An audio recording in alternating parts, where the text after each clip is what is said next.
The door slammed so hard the windows rattled. Mama Grace did not flinch. She had learned, in 74 years of living, that the loudest noises were rarely the most dangerous ones. It was the quiet that should frighten you.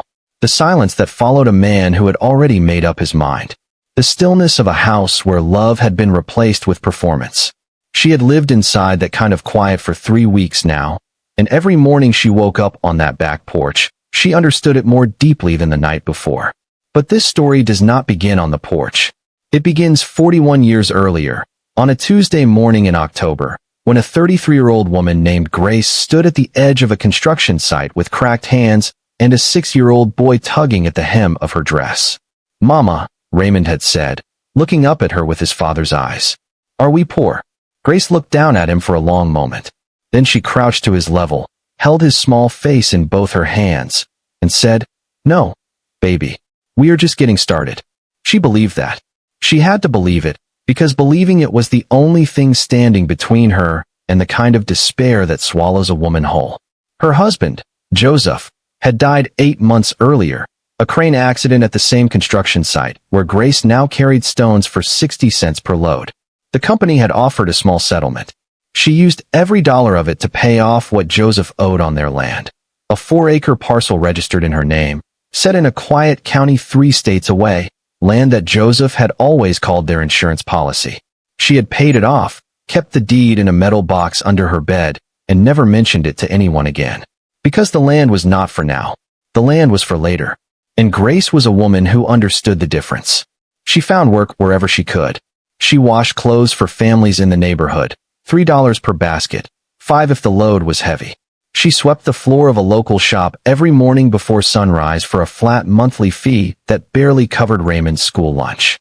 On the nights when money was particularly thin, she would make a small pot of rice, serve Raymond a full plate, and tell him she had already eaten. She had not eaten. She would drink water and read her Bible and pray, and in the morning she would wake up before the sun and do it all again. Raymond was brilliant.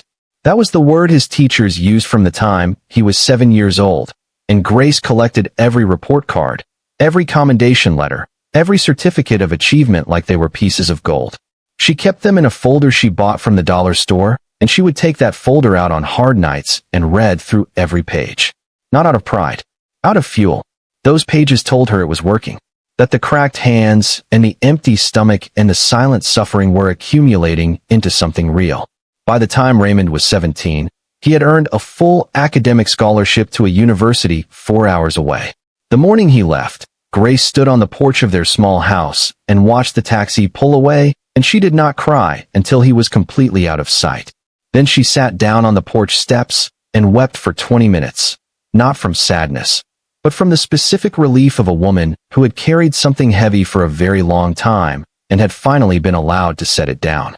She called him every Sunday. He called her on her birthday and at Christmas. He sent money when he could, first small amounts, then larger ones as his career in corporate real estate began to take shape. He was sharp, focused, methodical. Everything Grace had poured into him had organized itself into a man who knew how to move through the world with confidence. She was proud of him in a way that sat deep in her chest, below words, below anything she could fully explain. Then he met Sonia. Sonia Patterson was 31 years old, the daughter of a retired banker, educated, polished, and possessed of a particular kind of beauty that made rooms rearrange themselves when she entered. Raymond called his mother the night after their third date, and Grace could hear it in his voice, that soft, distracted happiness that tells a mother everything she needs to know. "Tell me about her," Grace said. "She's incredible, Mama. She's smart. She's driven. She knows what she wants." Grace was quiet for a moment. "Does she know how to be still?" Raymond laughed. "What does that mean?" "It means exactly what it sounds like," Grace said gently. "A woman who only knows how to move can be a wonderful partner. But you need to also know she can sit with you when things get hard, when there is nothing to achieve." "Can she do that?" Raymond told her she worried too much. Grace said nothing more about it. The wedding was held on a Saturday in June. A beautiful venue, white flowers everywhere, 120 guests. Sonia wore a dress that looked like it had been made specifically for her body, and she had held Grace's hands at the reception and smiled and said, "I'm so glad to finally have a mother." Grace smiled back. She hugged the girl warmly and meant the hug completely. But that evening, when the reception was winding down and Grace excused herself to find the restroom, she passed a hallway where Sonia was standing with two of her friends, back turned, voice low. "She's sweet," Sonia was saying. "Very old-fashioned. Very rural. But she lives 3 states away, so it's fine. It won't be an issue." Her friends laughed softly. Grace stood in that hallway for 3 seconds. Then she walked to the restroom, washed her hands, dried them slowly, and looked at herself in the mirror. "God," she said quietly, "I'm going to need you for this one." She went back to the reception and danced at her son's wedding and did not say a single word about what she had heard. For 6 years, the arrangement worked because distance made it work.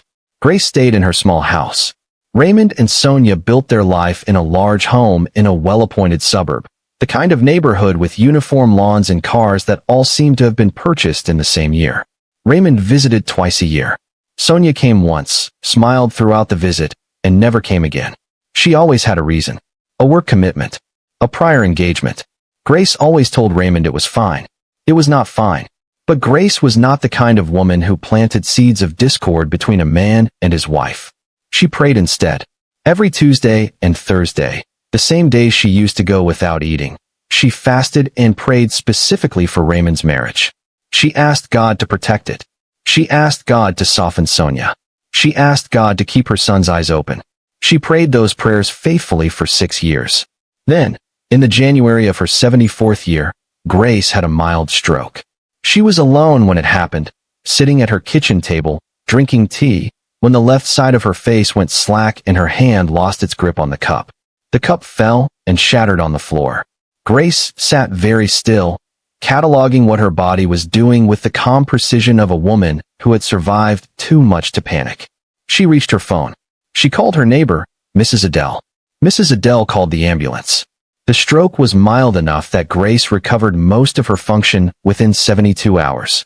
But the doctors were direct. Living alone was no longer safe. She would need supervision. She would need support. Raymond drove 4 hours to sit at her bedside. He held her hand and told her she was coming to live with them.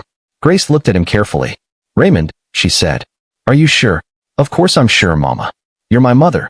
"I'm not asking if you're sure I'm your mother," she said. "I'm asking if you're sure about the rest of it." Raymond squeezed her hand. "Everything is going to be fine. I promise." Grace looked at him for a long moment, at the face she had memorized when it was 6 years old and asking her if they were poor. She nodded slowly. She began packing her things the following morning. Before she closed her metal box and placed it in her bag, she took out the land deed and looked at it for a long time. Then she folded it carefully, placed it in an envelope, sealed it, and wrote one name on the front.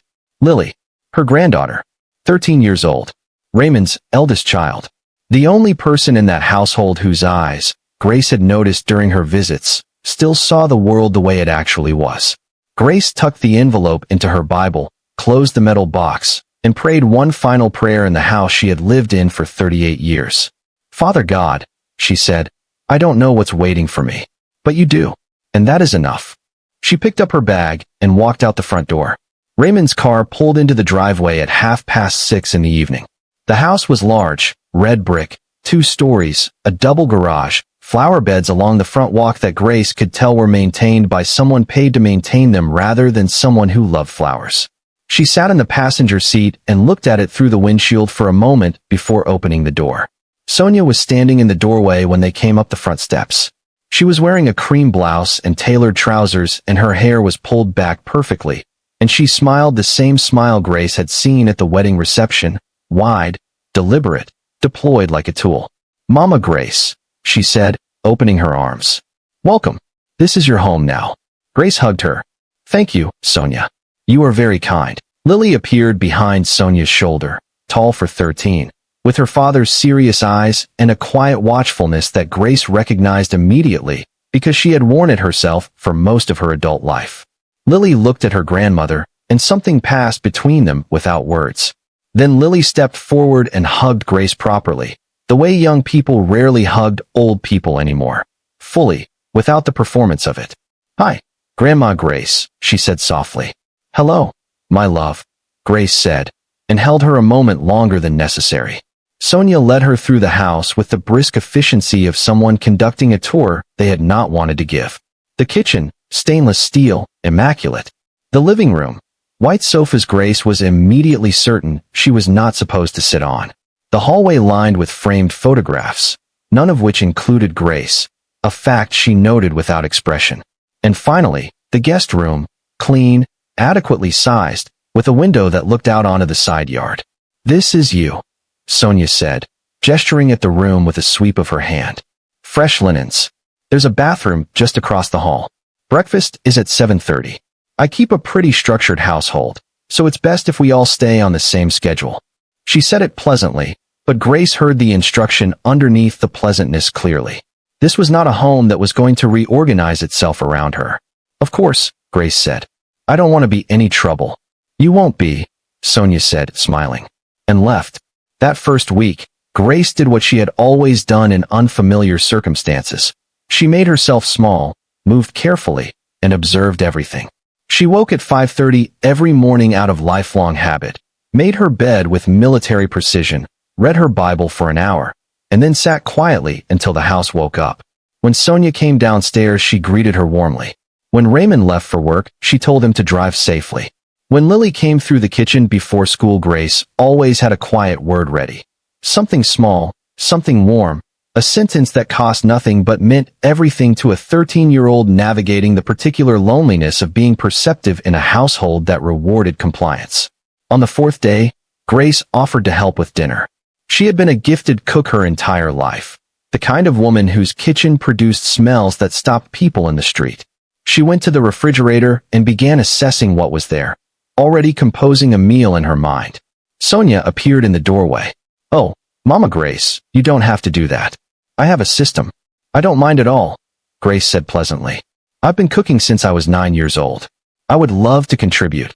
"I appreciate that," Sonia said, moving to the refrigerator and gently but decisively closing it.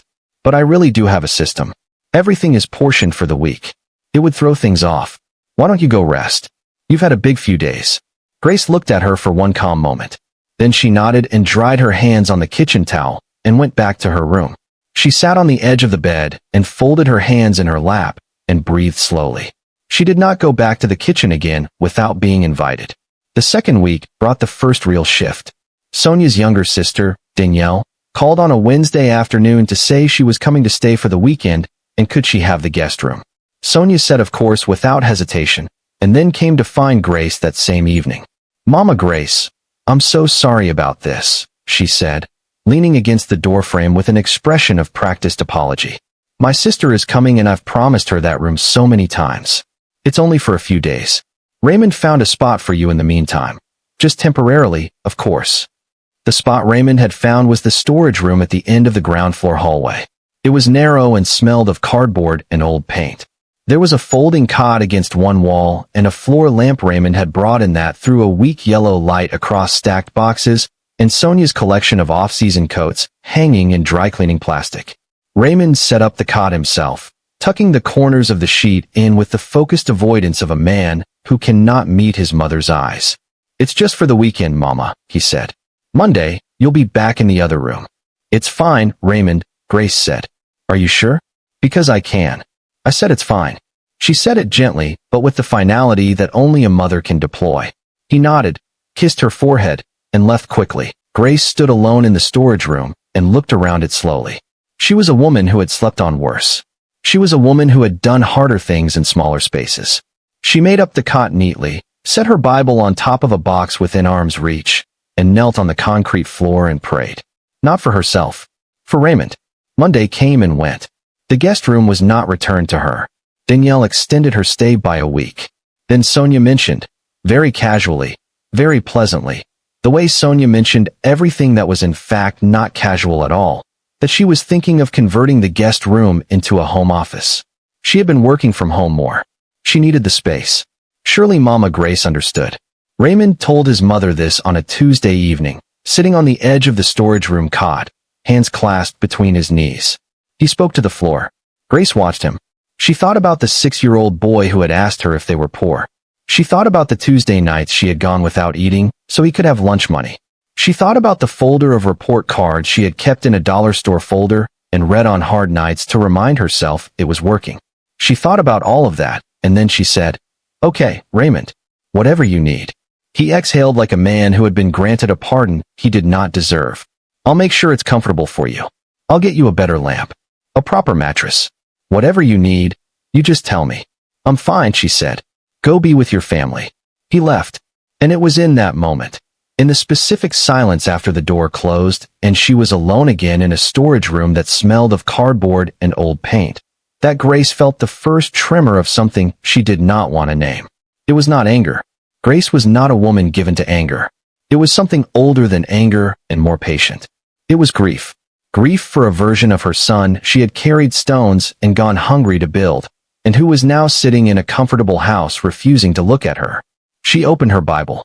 She found the passage she always found when grief came, the 23rd Psalm, which she knew by heart, but always read aloud because hearing the words in the air made them more real than reading them on the page.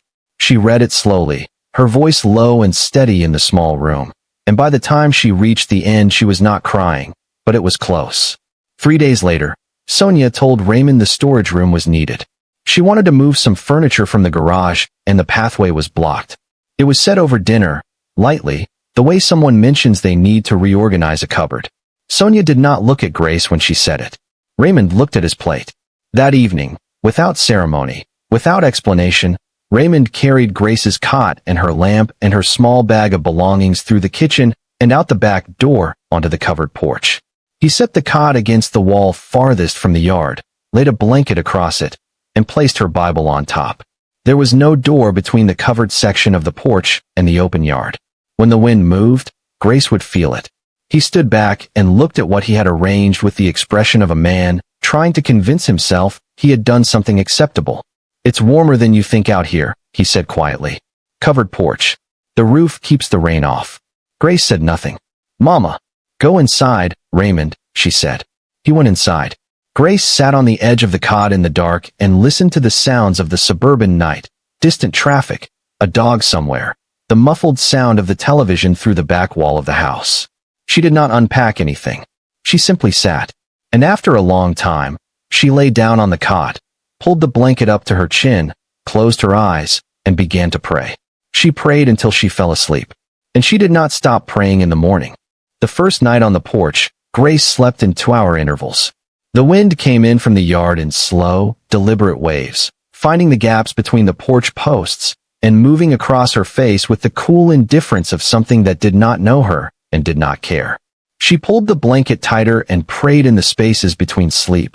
Not long prayers, not complicated ones, just the steady repetition of a name. Father, Father, Father. The way a child calls out in the dark not because they expect an immediate answer, but because saying the name itself is a form of comfort. By the third night, her body had begun to adjust. This was the thing about Grace that no one in that house understood. She was not fragile. She had been built, over 74 years, into something that adversity could bend but not break. She had carried stones. She had gone without eating. She had buried a husband and raised a child alone, and worked in the cold and the heat and every temperature in between without complaint. A covered porch in a suburb was not the worst thing that had ever happened to her body. What made it devastating was not the physical discomfort. What made it devastating was the mathematics of it. The specific arithmetic of a woman who had given everything to a man who was now giving her a mat and a blanket and a covered porch and calling it shelter. She had done the calculation every night since Raymond carried her cot outside.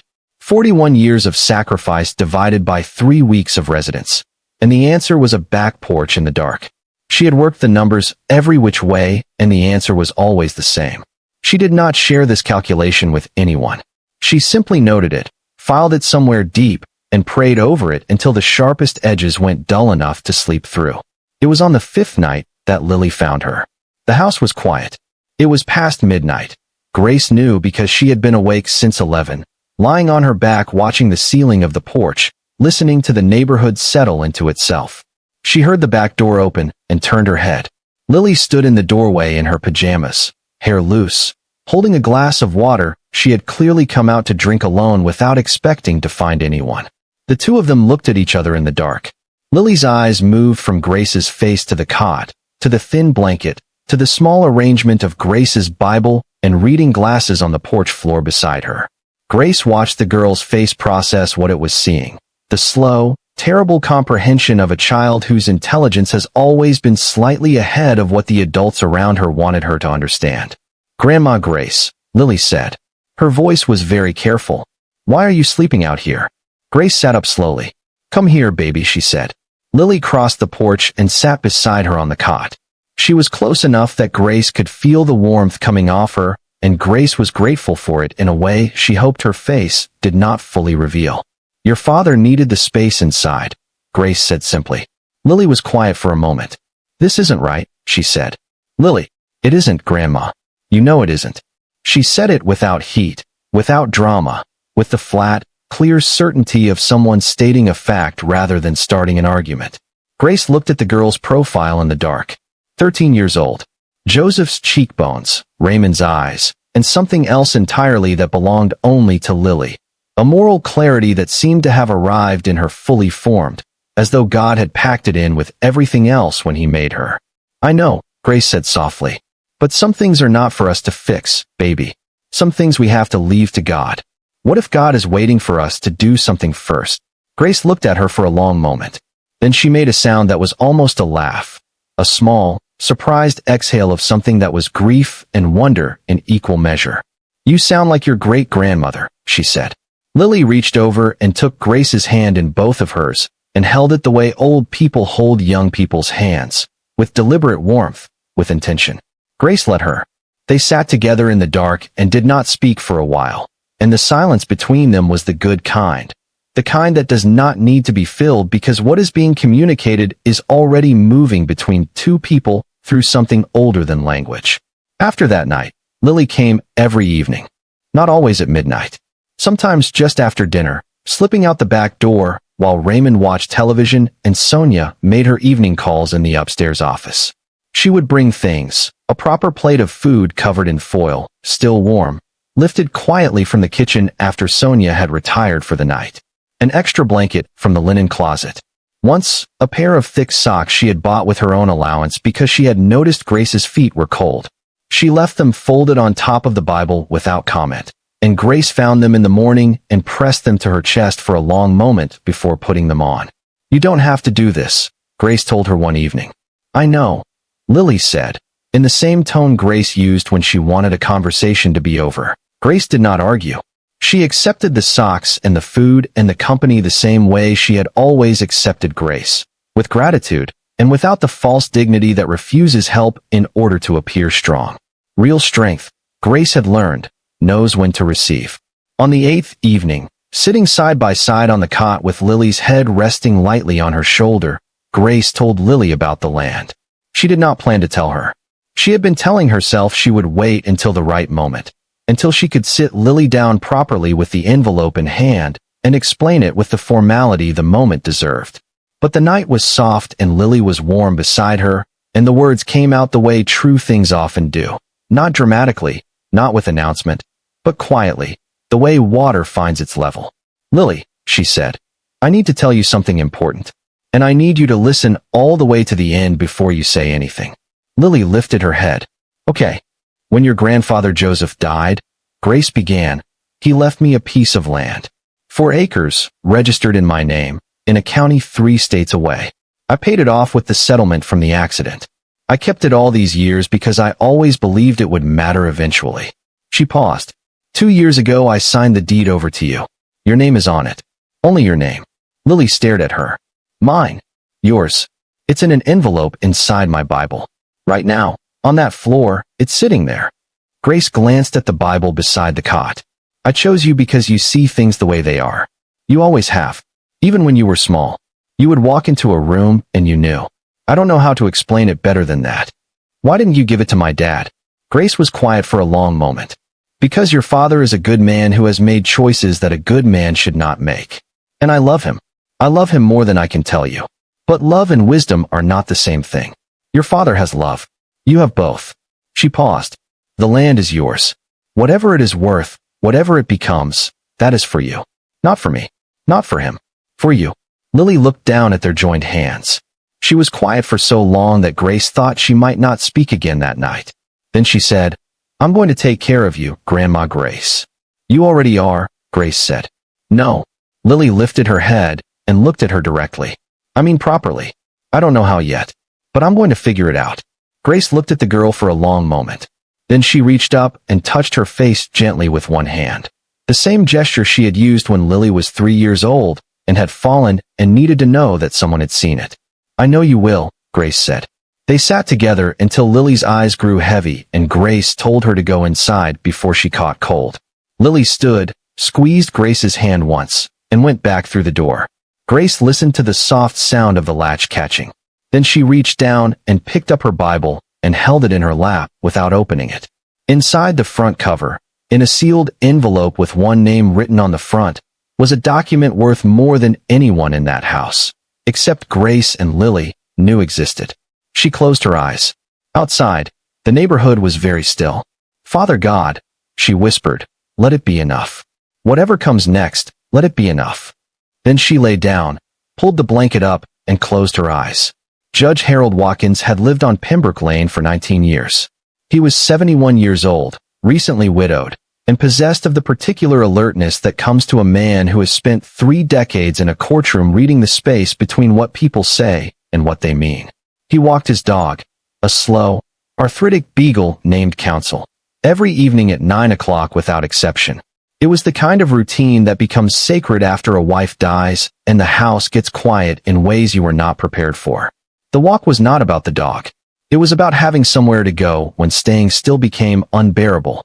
On a Thursday evening in the 3rd week of October, Judge Watkins was moving slowly along the back fence line of Pembroke Lane when Counsel stopped walking and lifted his head. The judge stopped too, out of habit, out of the instinct of a man who had learned to pay attention to things that paused. He looked toward the fence. Through a gap between 2 fence boards, he could see the back porch of the house 2 doors down. There was a woman lying on a cot on the porch. He stood very still. She was elderly. He could tell from the white of her hair, the stillness of her posture. She was on her back, covered by a single blanket, and her lips were moving. Praying, he realized. She was lying on a back porch in the October cold, talking to God, and from the slow, deliberate movement of her lips, she had been doing it for some time. Judge Watkins stood at that fence for a full minute. Then he said, "Come on, Counsel," and walked home. He did not sleep that night. He lay on his side of the bed. He still slept on his side, 19 months after Margaret died, as though out of respect for the space she had occupied, and stared at the ceiling and thought about the woman on the porch. He thought about her with the systematic precision of a man trained to examine evidence. He thought about what it meant that she was out there. He thought about what kind of household produces that image, an elderly woman, alone, in the cold, on a cot, in October. He thought about Margaret, who had been fierce and loving and who would have been through that fence and onto that porch before he had finished the thought. He thought about what Margaret would have said to him right now if she were lying on her side of the bed watching him stare at the ceiling. He knew exactly what she would have said. In the morning, Judge Harold Watkins made 3 phone calls before 8 o'clock. The first was to a woman named Sandra Osei, a senior social worker he had known for 12 years through the county family court system. He described what he had seen without editorializing. Sandra was quiet on the other end for a moment. Then she said, "I'll go out tomorrow morning." The second call was to Reverend Clement, who led the community elder advocacy group that met on the first Saturday of every month at the local community center. The Reverend listened without interrupting. When the judge finished, he said simply, "I'll bring it to the group this Saturday. We'll decide together how to respond." The third call was to a young journalist named Marcus Webb, who had covered the county courts for 6 years and whom the judge had watched grow from an anxious young reporter into a careful and principled one. He trusted Marcus with the story the way you trust someone with a thing that matters. Not because you are certain of the outcome, but because you are certain of the person. "Don't publish anything yet," the judge said. "But I need you to know this exists. Because if the other channels don't move fast enough, I want someone ready." Marcus said, "I understand." The judge thanked him and hung up and stood in his kitchen for a moment looking out the window toward the direction of the house on Pembroke Lane. "All right, Margaret," he said quietly to the empty kitchen. "I'm moving." Sandra Osei arrived at Raymond and Sonia's house on a Friday morning at 10:15. She wore her county identification badge and carried a clipboard and had the kind of calm, professional warmth that immediately communicates to people that she has seen everything and cannot be managed. She knocked twice. Raymond answered the door in his work-from-home clothes, a collared shirt, sweatpants, an expression of mild confusion. "Good morning," Sandra said pleasantly. "My name is Sandra Osei. I'm a senior family services coordinator with the county. We received a wellness inquiry regarding an elderly resident at this address. May I come in?" Raymond blinked. "A wellness inquiry? About who?" "A Mrs. Grace, listed as your mother. Is she here?" "Yes, she." "Yes, of course. Come in." He stepped back and let her through, and the confusion on his face was already beginning to mix with something else. Something closer to dread. Sonia appeared at the top of the stairs. She took in Sandra's badge and clipboard in one sweep and came down the stairs with her hands clasped in front of her and her social smile fully deployed. "Good morning. Can I help you?" "Just a routine wellness check," Sandra said pleasantly. "Nothing to be alarmed about. Could you take me to where Mrs. Grace is staying?" There was a half-second pause, the kind that contains an entire conversation between Raymond and Sonia. Then Raymond said, "Of course," and led Sandra through the kitchen toward the back of the house. He opened the back door. Sandra stepped onto the porch and stopped. She stood very still and looked at what was in front of her. The cot against the wall. The single blanket, neatly folded at the foot of it, because Grace had already made her bed by 5:30 that morning the way she always did. The Bible on the floor beside it. The small cup Grace used for water, sitting on top of a cardboard box because there was no table. The porch posts with their gaps that let the October wind through. The open yard beyond, visible from where Grace slept every night. Grace herself was sitting on the cot when they came out, upright, hands folded in her lap, dressed neatly, because Grace was always dressed neatly. She looked at Sandra with the composed dignity of a woman who had been found and was choosing how to be found. Sandra turned to Raymond. She did not raise her voice. She did not need to. "This is where your mother sleeps?" she said. Raymond opened his mouth. Nothing came out. "Sir," Sandra said, and her voice carried the particular weight of a woman who had been doing this work for 20 years and had learned that some moments do not benefit from softness. "Your mother is 74 years old. She is a stroke survivor, and she is sleeping on a covered porch with one blanket in October." She looked at him steadily. "Can you help me understand this?" From inside the house, through the open back door, came the sound of Sonia's voice, bright, composed, beginning an explanation about temporary arrangements and logistics, and how they were actively looking at other solutions. Sandra did not turn around. She kept her eyes on Raymond. Raymond looked at his mother. Grace looked back at him. She did not look away. She did not save him from it. She simply let him see her, fully, clearly, in the morning light on the back porch where he had carried her cot, and told her the roof kept the rain off. She let him look at what he had arranged and what it had produced, and she held his gaze with the quiet, devastating steadiness of a woman who has nothing left to hide and no reason to pretend. Raymond looked away first. He looked at the cot, at the folded blanket, at the cup on the cardboard box, at the Bible on the floor. He looked at all of it the way a man looks at evidence of himself that he cannot argue with. Then something happened in his face that Grace had been praying for across 3 weeks of cold nights. Something cracked. Not loudly, not dramatically, just a small, almost imperceptible fracture. The specific expression of a man who has been protecting himself from a truth and has run out of room to keep running. His eyes filled. "Mama," he said. His voice came out wrong. Too thin, too young. Nothing like the confident man who ran meetings and closed real estate deals and had convinced himself he was doing his best. Grace looked at him for a long moment. Then she said, very quietly, "I know, Raymond. I know." Sandra was already on her phone. Sonia had stopped talking from inside the house. And somewhere 2 doors down, in a kitchen that still smelled of Margaret's preferred brand of coffee, Judge Harold Watkins was reading a message from Sandra that said only, "I'm here. It's exactly what you said." He read it twice. Then he typed back, "Thank you. Keep going." Then he sat down and waited for what he had set in motion to finish moving. The story broke on a Monday. Marcus Webb filed it carefully. No sensationalism, no exaggeration, just the facts arranged in the order they had happened, which turned out to be more than enough. Elderly stroke survivor. 74 years old, sleeping on a back porch in October with one blanket. A son who worked in corporate real estate. A large house in a well-appointed suburb. A social services wellness check. The facts sat next to each other on the page and did the work that facts do when they are true and specific and about something that every person who reads them has an opinion on. The story was shared 4,000 times before noon. By evening, Raymond's firm had called. His managing director, a measured, carefully spoken man named Gerald who had always liked Raymond and now sounded like a man who liked him slightly less, said the firm was placing him on administrative leave pending an internal review. The firm's stated values, Gerald reminded him, included family integrity and community responsibility. He said it without irony.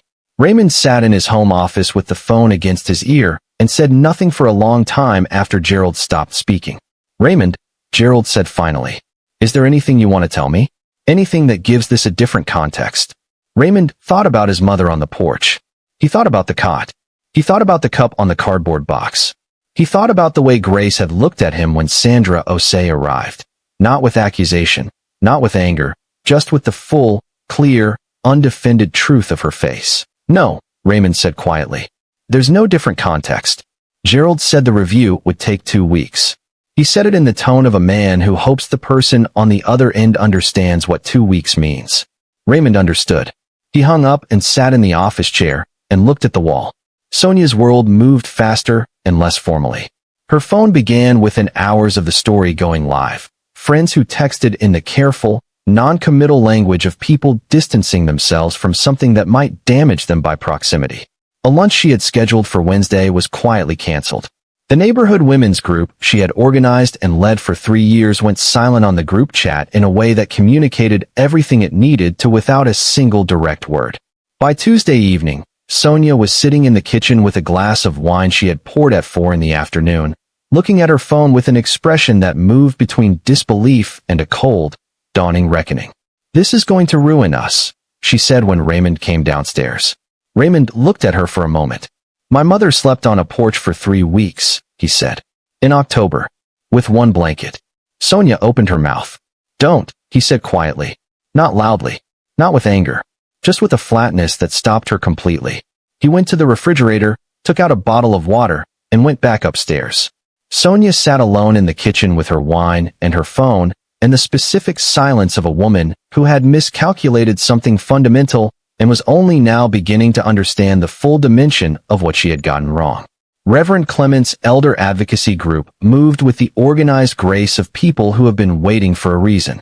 Within 48 hours of Sandra Osei's report circulating through the network, the group had arranged a community gathering at the local community center, not a protest, not a confrontation, but a public honoring. They called it a Matriarch's tribute. They printed programs. They arranged flowers. They contacted Marcus Webb, who came with a photographer. They reserved the front row seat, center position, for one person. Grace did not know about it until Lily told her. She was sitting on the cot, still on the porch, because no one had moved her yet, and Grace had not asked to be moved, because Grace did not ask for things. When Lily came out on a Wednesday afternoon after school and sat beside her and took both her hands. "Grandma Grace," Lily said, "there's something happening on Saturday. For you. The community is doing something for you, and I need you to come." Grace looked at her. "What kind of something?" "The kind where people who love what's right come together and say so out loud." Lily paused. "You need to be there. Please." Grace was quiet for a long moment. "Is your father going?" Lily's expression shifted, something careful, something honest. "I don't know yet." Grace nodded slowly. "All right," she said. "I'll come." Saturday arrived the way important days often do, ordinary in its weather, unremarkable in its light, giving no external indication of what it contained. Grace dressed in her church clothes, a navy dress she had packed from her own home, pressed carefully by hand, and her good shoes, which she had kept wrapped in a cloth bag throughout everything. She did her hair the way she always did it for Sundays, pinned back, neat, dignified. She looked at herself in the small mirror she kept in her bag and said quietly, "All right, Father, let's go." Lily drove her. She had her learner's permit and Raymond sat in the passenger seat in silence, and Grace sat in the back, and the 4-minute drive to the community center passed without a word between any of them. The parking lot was full. Grace had not expected that. She sat in the back seat and looked at the cars and the people moving toward the entrance and felt something move through her chest that she could not immediately name. Lily turned around from the front seat and looked at her. "Ready?" Lily said. Grace straightened her back. "Yes," she said. "I'm ready." The room was filled with people who knew what it meant to be a woman who gave without counting. Older women mostly, the kind with good posture and strong hands and eyes that had seen things and processed them and kept going. They rose when Grace walked in, not on a cue, not because anyone had told them to, but because something in the room recognized her and responded to her the way a congregation responds to something true. A long, warm, rising sound filled the space.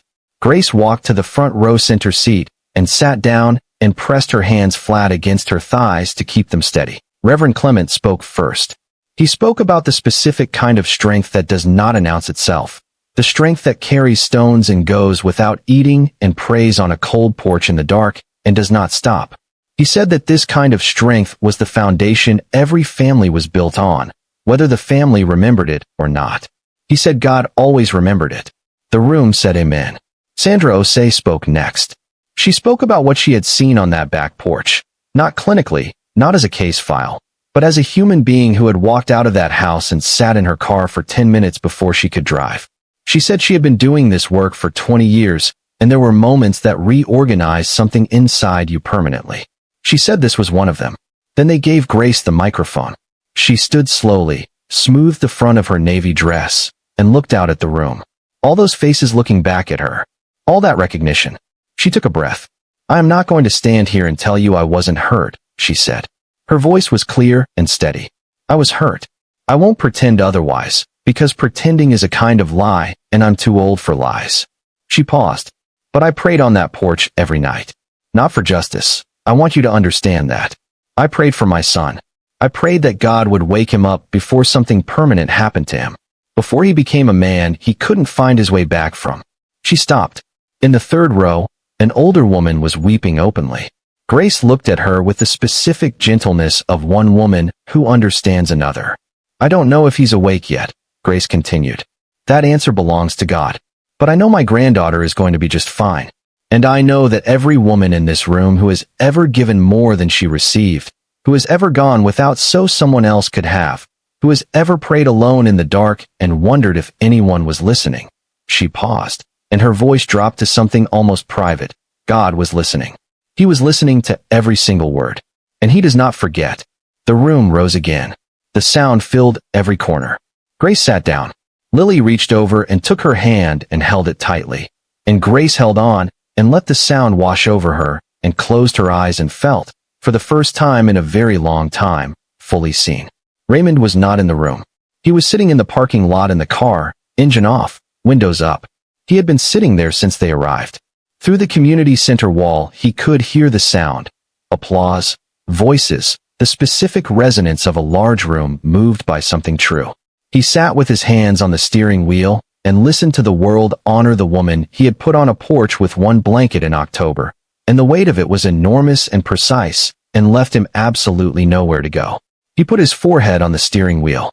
He had been there for 20 minutes when the passenger door opened and Lily got in and sat beside him. She did not speak immediately.